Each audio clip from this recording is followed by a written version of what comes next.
The Forum Boreum smelled of damp stone and cattle dung. Beneath its open sky, 3 pairs of armored men stepped into a makeshift arena. They were not soldiers. They were slaves, trained to fight to the death, not for glory, but to honor the dead. This was 264 BC, and Decimus Junius Brutus Scaever had just buried his father. To mark the occasion, he staged what the Roman historian Livy later recalled as the first recorded gladiatorial combat in Rome. This was not yet a public spectacle. It was a funeral rite, what Romans called a munus, a duty owed to the deceased. The combatants bled not for sport, but as a solemn offering. Yet this private ritual, rooted in the Campanian custom of human sacrifice at tombs, soon took on a different shape. In southern Italy, especially in cities like Capua, these bloody rites had already begun to change. The Samnites, Rome's former enemies, had long hosted warrior duels during feasts to the dead. Over time, ritual killing became ritual combat. The death itself became less important than the struggle. It was, as the Christian writer Tertullian later observed, the spilling of blood for the sake and satisfaction of the dead, but one that increasingly entertained the living. By the late 3rd century BC, these duels were moving from funerals to festivals. No longer confined to mourning ceremonies, they appeared in Rome's growing roster of ludi, games sanctioned by the Senate. Initially religious in nature, the Ludi Romani were held in honor of Jupiter, often during times of crisis. The Senate, fearing divine wrath or seeking divine favor, would vote to fund them, making the games a matter of state, not private grief. This transition, from familial ritual to civic performance, was subtle but irreversible. The Senate's involvement grew. Magistrates, especially aediles, used these spectacles to gain popularity. Blood became politics. Death became display. By the end of the Republic, temporary wooden arenas gave way to stone amphitheaters. What began as a somber rite in a muddy forum had been absorbed into the Roman state, codified, scheduled, and publicly funded. And so, with each drop of blood spilled in the sand, the state itself was writing a new kind of law, one not inscribed in tablets, but in stone.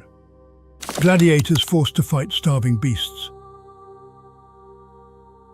The iron gate groaned open, and silence fell over the crowd. From the shadows of the arena tunnel, a lone figure emerged, barefoot, half-naked, carrying nothing but a short blade. Across the sand, the cage door rose.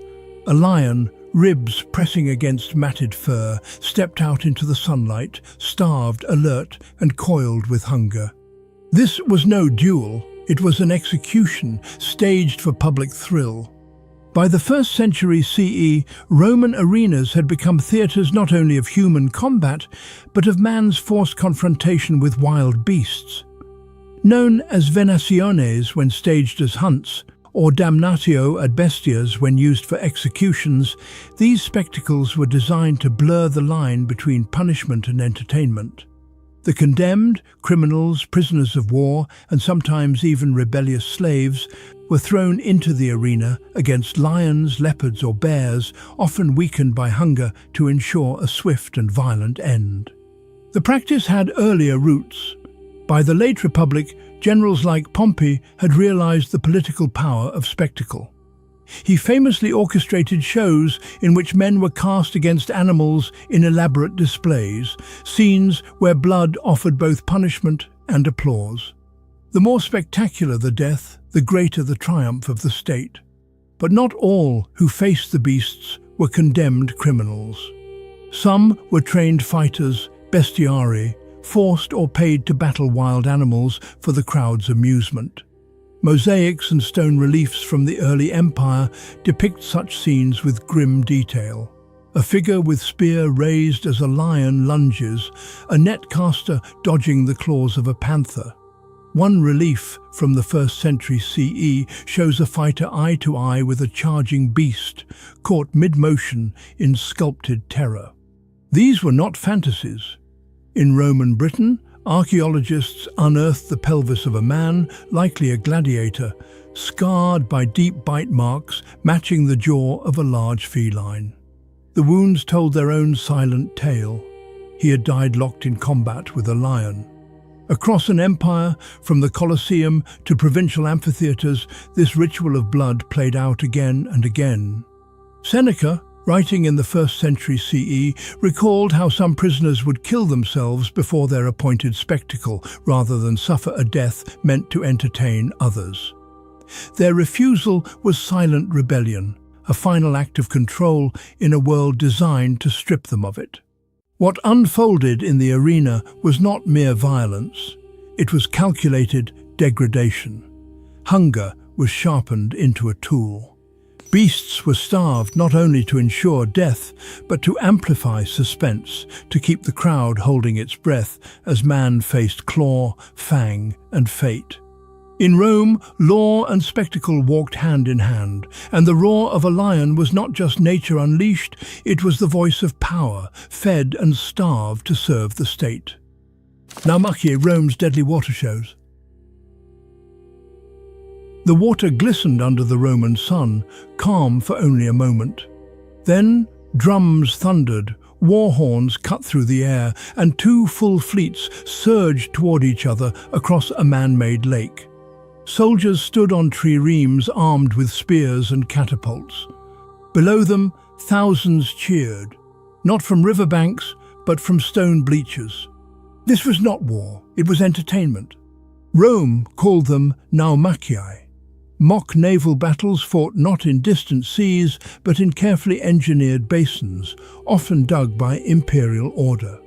Julius Caesar staged the first in 46 BC. Near the Tiber, he had an artificial lake excavated to reenact a battle between Tyrian and Egyptian fleets. Real ships, real weapons, and real men, condemned prisoners, who fought not as actors but as soldiers with no hope of survival. The spectacle grew. Augustus, Caesar's heir, constructed an enormous basin in 2 BC, measuring 1,800 by 1,200 Roman feet. So vast, it required its own aqueduct, the Aqua Alsietina, to fill it. On those waters, 30 warships clashed, each manned by convicted criminals, numbering in the thousands. The scale was staggering. The message was clear. Rome could command not just armies, but nature itself. Sometimes the water shows moved beyond artificial lakes. In AD 52, Emperor Claudius drained a mountain lake, Fucine, and celebrated with a Naumachiae. The fighters greeted him with words etched into history. Morituri te salutant. Those who are about to die salute you. Whether those words were scripted or spontaneous, they captured the raw fatalism of men sent to die for public amusement. By the time the Colosseum opened under Titus, Naumachiae had become synonymous with imperial grandeur. Some historians believe he may have used Augustus's basin nearby for naval battles during the amphitheatre's dedication. Later, under Domitian, similar games were possibly staged within the Colosseum itself, its arena floor temporarily flooded to host miniature maritime carnage. Even under Trajan, a century after Caesar, the tradition endured. He constructed the Naumachiae Vaticana in AD 109, a massive flooded arena near the Vatican Hill, where more battles of spectacle and death played out before roaring crowds. Each Naumachiae was more than a performance. It was a demonstration of total control, of water, of men, of empire. In these choreographed wars, Rome didn't merely reenact conquest. It recreated domination as ritual, drawing power from the illusion that war could be staged and still remain absolute.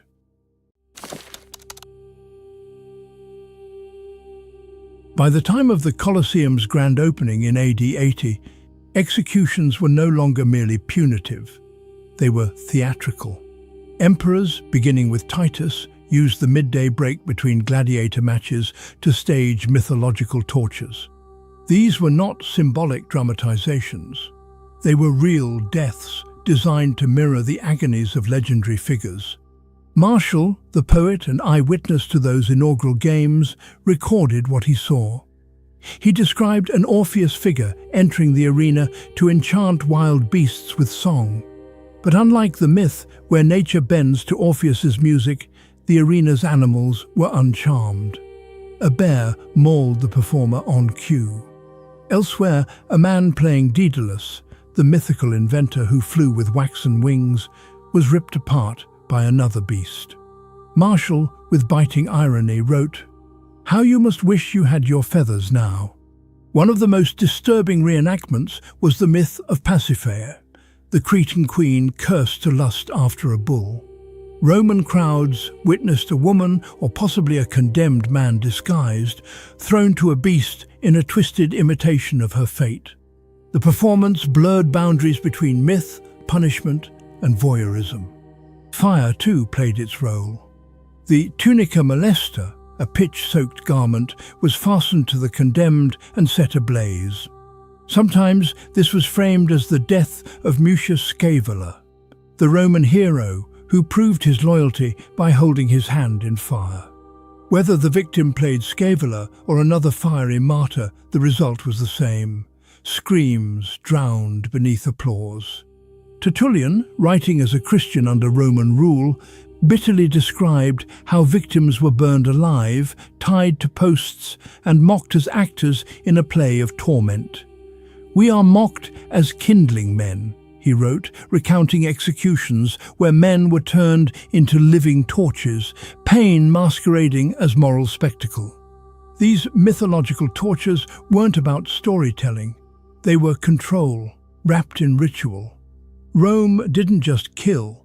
It made death an echo of divine punishment, giving the audience not justice, but a perverse form of catharsis. And so, as legends were resurrected in blood and flame, the boundary between theatre and execution collapsed. In the Roman arena, myth was not read, it was relived.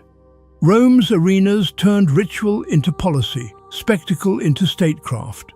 Blood on sand, water and flame forged a culture that measured power by the choreography of death.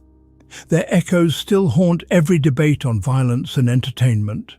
Which spectacle, funeral duels, bestial hunts, Naumachiae, or mythic tortures, best exposes Rome's control over life itself? Comment below with your insight. As Seneca wrote in Letters to Lucilius, "I come home more greedy, more ambitious, more self-indulgent, yes, even more cruel and inhuman, because I have been among human beings."